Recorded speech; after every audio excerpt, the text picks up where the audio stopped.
The town of Mount Pleasant made history last week when they purchased and received 150 body cameras for its police department. And in this special edition of Quintin's Close-Ups, I sit down with Mayor Linda Page to talk about that, the new town hall, and the latest issues here in Mount Pleasant. Linda, let's revisit last week because, as you know, the town of Mount Pleasant made history. Your town actually became the first municipality in South Carolina to purchase 150 body cameras for every police officer. And I want to read a part of the statement that you sent out as a press release.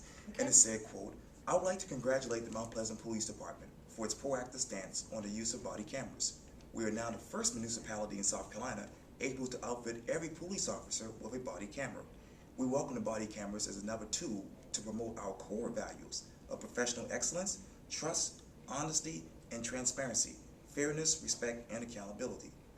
Can you share with me the mood inside the Mount Pleasant Police Department right now after this huge announcement? You know, we've got a great police department, and the mood there is there's great leadership there, and I think that the officers, particularly the ones that I have friendships and relationships with, are very happy in our force. Sure. I think that this step even makes them more comfortable, so I think the mood is good. I think what we forget often is that police are our community. Yes. They're our neighbors. Yeah. They go to church with us. Right. You know, and they're our friends. And it's regrettable to me that we've kind of gotten away from that. Some of the other things that our police do that is awesome. Yeah. We have buddy cards. Yep. I don't know if you know about the buddy Right. card program, Yes. but it is so great because what we want to do is encourage interaction with Yeah. children at an Yeah. early age. Yeah. We also have the reading patrol. And again, it gives children an opportunity to gain respect for officers and make officers their friends and take out any animosity or concern or fear that they might have of a policeman. I know when we were children, the firemen and the policemen were the most respected guys in town. And our parents told us, you know, you can trust a policeman. Go find a policeman. And I think that Mount Pleasant's building that trust, and I think we have that kind of relationship in our police force. Let's talk about trust because police officers, as you know, have been in the news for all the wrong reasons recently. But two of your Mount Pleasant police officers have been in the news for good. Yes, they have. Let's talk about that. Yes, they have. Well, you know, it just says, again, the dedication that these officers have. I haven't seen the second video yet, Yeah. but in the first video, an officer takes his own life and puts it on the back burner to rescue someone. Yeah. And that's just, I mean, for any human being, Yeah. is very thought-provoking, and I'm so proud. I'm just so proud of those guys. But that's their training. That's what they do. Yeah. And they just they take action immediately. They don't hesitate, and they just get the job done. Yeah. And we're sitting in this particular room inside Mount Pleasant Town Hall. As you know, there's been a lot of issues going on here. We've been busy. That's what I hear and see. Describe to me the following in one word. Okay. Shim Creek. Shim Creek is our iconic skyline in the town of Mount Pleasant. It is our history. It is what people think of when they think of Mount Pleasant. And we're in some transition there. There's a lot of things happening on the creek. Not only the issues with the fishing industry and the shrimping industry and the crabbing and the oystering. There's also issues with access to the water for the fishermen, private homes that are becoming large and being built on the creek. And then another issue is even the water access. We have so many people now that want to get out on paddle boards and kayaks and the non-motorized. So we're actually have a big concern right now about non-motorized over motorized, and there's a lot of strain in the creek.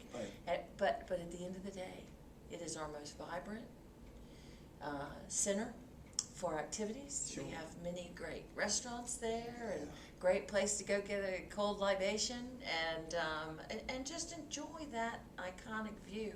And you know, the town of Mount Pleasant has spent millions of dollars to maintain public access forever. So we now have a park that will be available to people to go out on that pier. We're working on phase 2, so we're going to extend that boardwalk so people can enjoy that experience forever.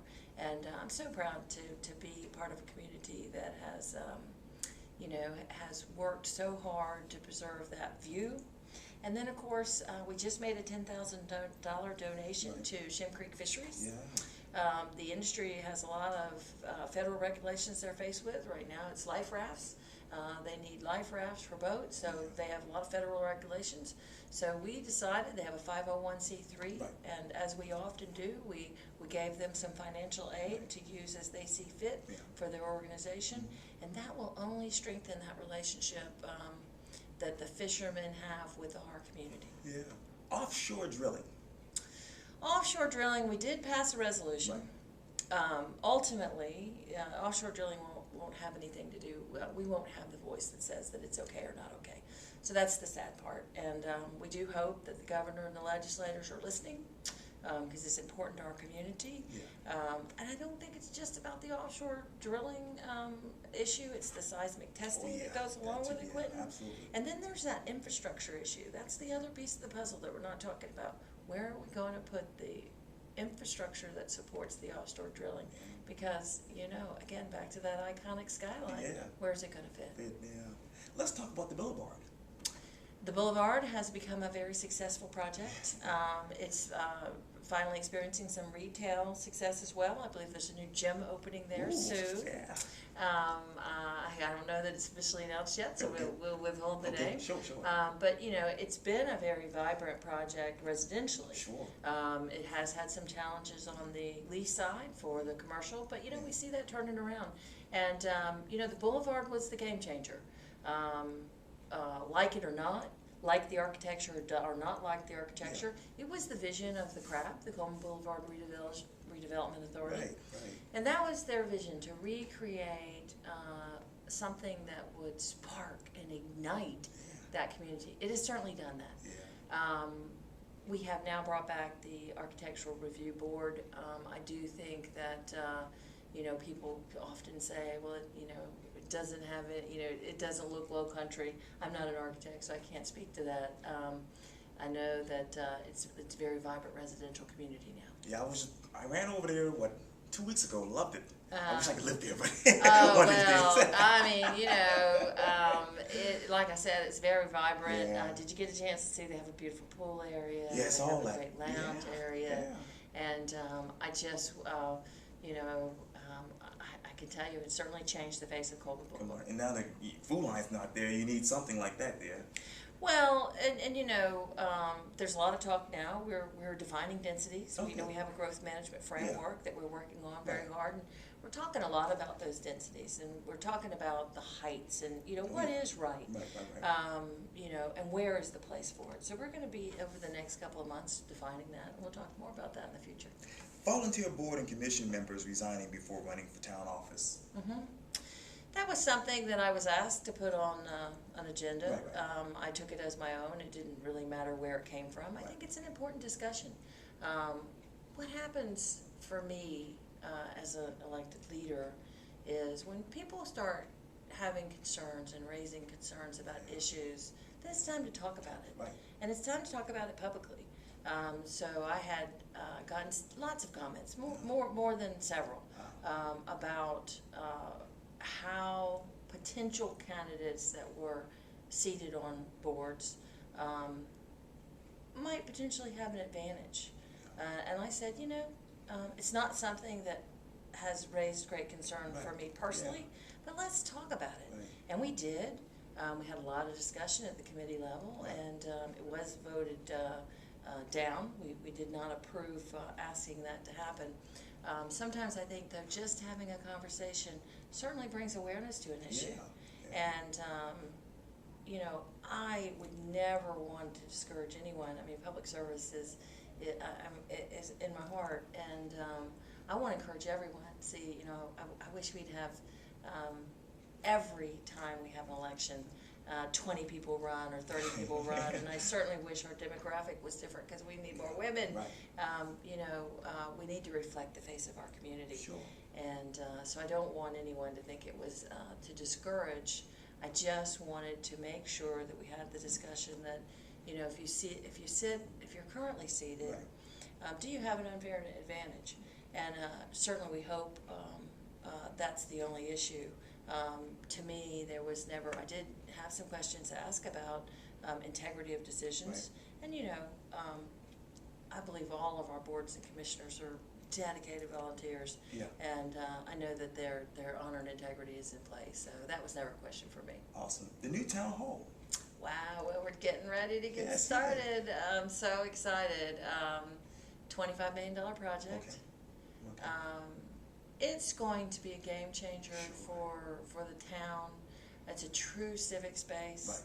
Right. Beautiful public building. Includes a great public park. Oh, good. And there's a lot of questions about where government's going. Do you need these physical locations? How much of it can be done online? Right. But what we found under the current situation is we've all been somewhat divided. The employees in the departments are somewhat divided. Oh, yeah. And I believe that the government works much better when we're together. So we're going to get a new double gym. We're That's going to keep good. the track. Yeah. We'll have a great spot for people who want to have us on television Sure. and the news reporters. Right. So we'll actually have a news box. Oh, good. And that's very exciting. Oh. And the building itself, you'll be able to see your government at work. Okay. So those are the big issues for me. But then, of course, strategically, all the infrastructure will be in place for the podcast Right. and the live streaming and all of that technology will come together to make us more open and transparent, which is so exciting. That is awesome. I'm excited. Yeah. Well, Mayor Linda Page, it's always great talking to you. Well, thank you, Quintin. It's always good to see You too, yeah. Yay. Thank you. You're welcome. Thank you. That was good.